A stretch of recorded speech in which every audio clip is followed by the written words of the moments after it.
Begitu banyak ulama mengajarkan, apalagi udah Sa'ban kayak begini. Tadi aja Tanah Kusir macet, Karet Bifak macet, orang banyak ziarah nyekar.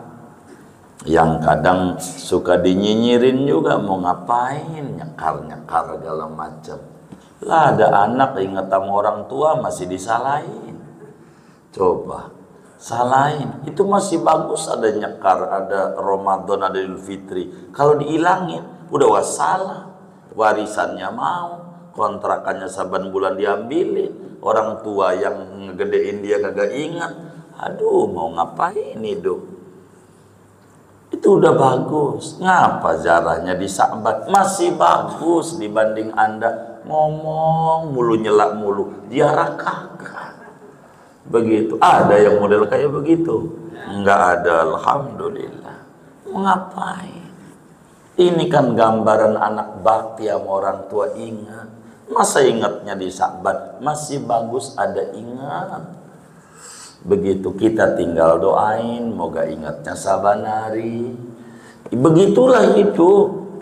Begitu. Dan muslim itu jangan suudzon, begitu husnudzon. Begitu. Kenapa minggu enggak Jumat? Dia bisanya minggu udah bagus, jangan disalahin lagi. Udah riapak yang dia bisa udah bagus. Begitu. Jadi jangan selalu jadi masalah dalam hidup. Karena muslim itu orang yang luas, dia punya hati seluas samudra, memaklumi kepada orang. Dan ini hal yang paling penting dalam hidup kita. Maka sebelum datang Ramadan, banyaklah amaliyah-amaliyah yang mesti dikerjakan oleh kita sebagai bentuk persiapan. Coba kita renungi, saudara, ada tamu mau datang ke rumah kita, lalu diem aja, nggak siap-siap, biasa aja. Ini berarti tamu bukan tamu agung. Di mata kita tamu biasa, jadi nyantai aja. Padahal Ramadan adalah tamu agung. Nabi yang menyampaikan di dalam hadis riwayat Imam Ibnu Khuzaimah dari Sayyidina Salman Al-Farisi radhiyallahu ta'ala an, qad adhallakum syahrun azim, syahrun mubarak. Bentar lagi bulan agung datang. Bulan agung. Yang mengata bulan agung, Nabi yang agung, yang mengerti keagungan bulan, yang bilang syahrun mubarak, bulan berkah. Keberkahan yang kita tidak mengerti tentang luar biasa keberkahannya, kecuali ketika diberikan informasi oleh Rasulullah sallallahu alaihi wasallam. Maka siap-siap kita berbenah. Ramadan bulan suci, kita pun juga harus menyambutnya dengan kesucian jiwa.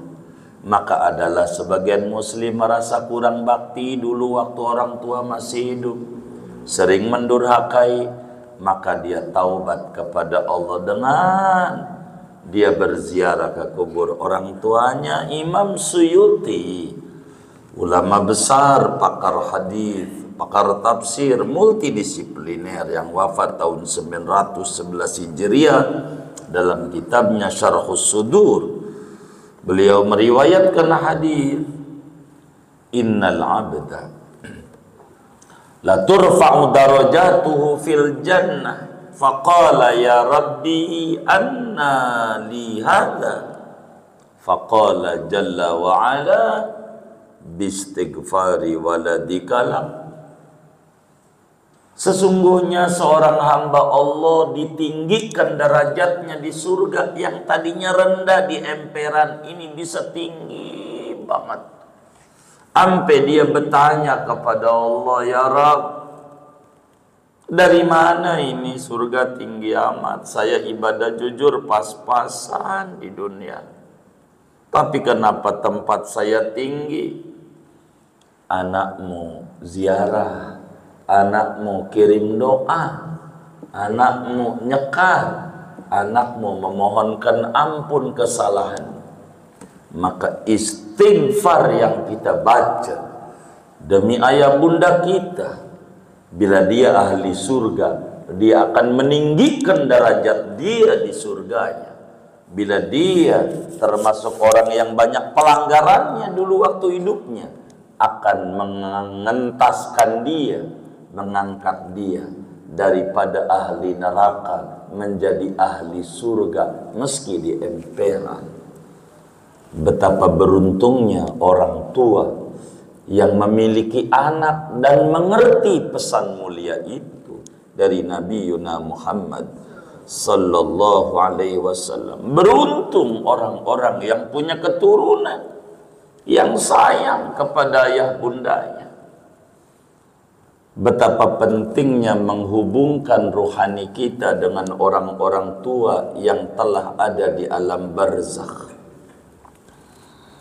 Maka di dalam bahasa Betawi, bulan Sya'ban namanya bulan ruah.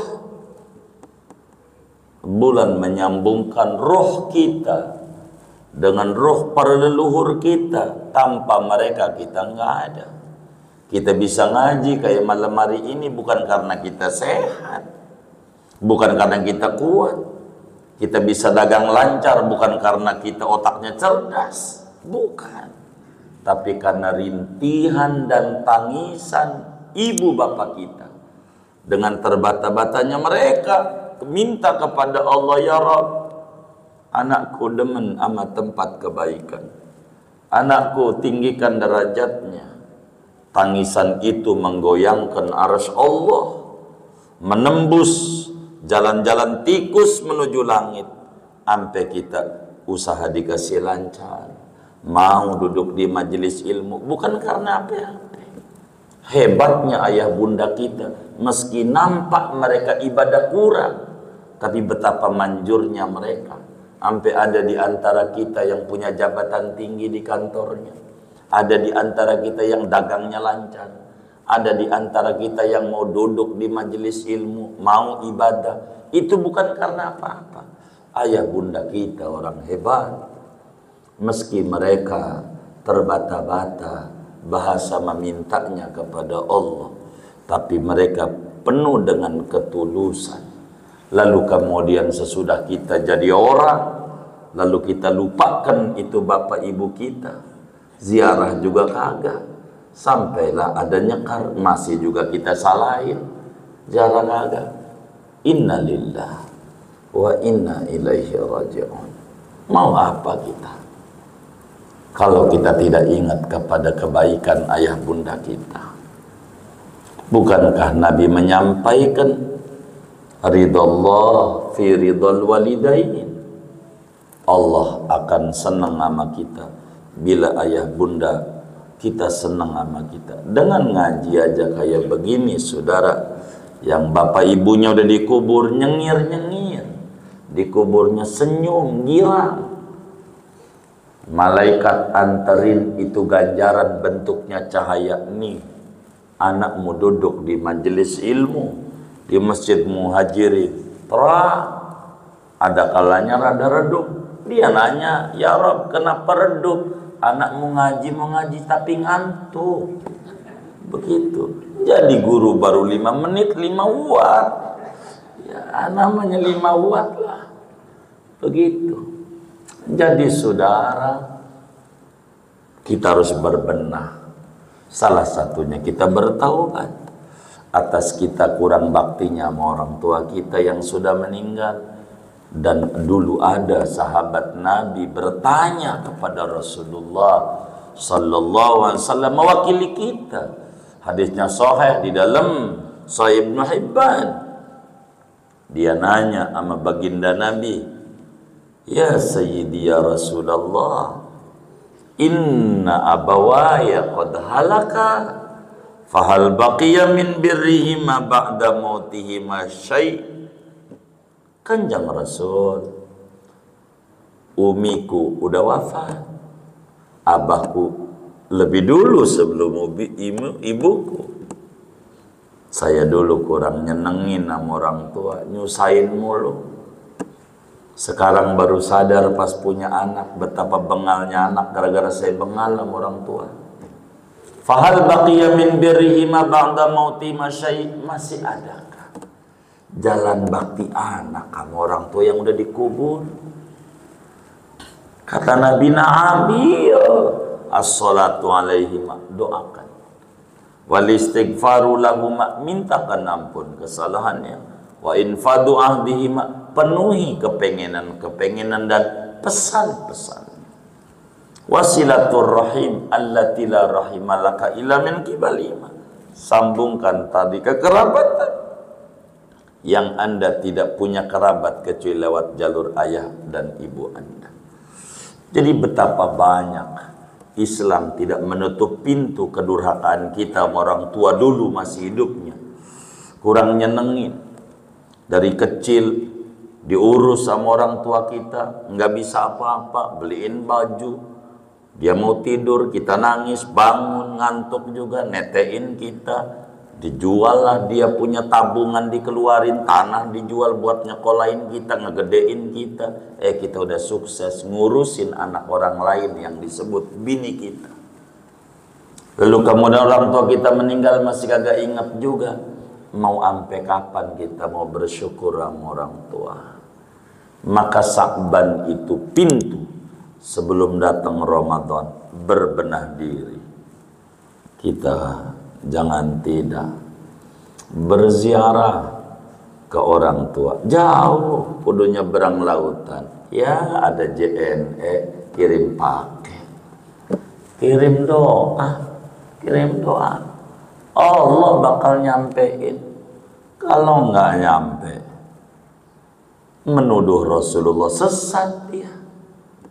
Orang Nabi kalau ada orang wafat doa di takbir ketiga, Allah maghfir lahu warhamhu. Ya Allah ampuni ini mayit, udah pisah nyawanya, walaupun belum dikubur juga mayit juga, didoain kagak nyampe, berarti Nabi ngajar yang sia-sia. Hasya wa kalla, nggak mungkin Nabi ngajarin kayak begitu.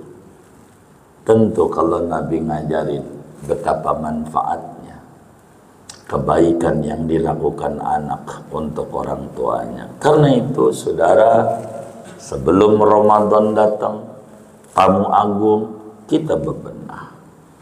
Begitu sebelum wafat, kita bebenah sebisa kita. Apa yang kita bisa lakukan dari amal-amal kita untuk menghadapi hari di mana yauma yafirrul mar'u min akhihi wa ummihi wa abihi wa sahibatihi wa bani. Pada hari itu enggak ada lagi yang bisa nolongin kita, semuanya lari dari kita kecuali kita memiliki amal soleh.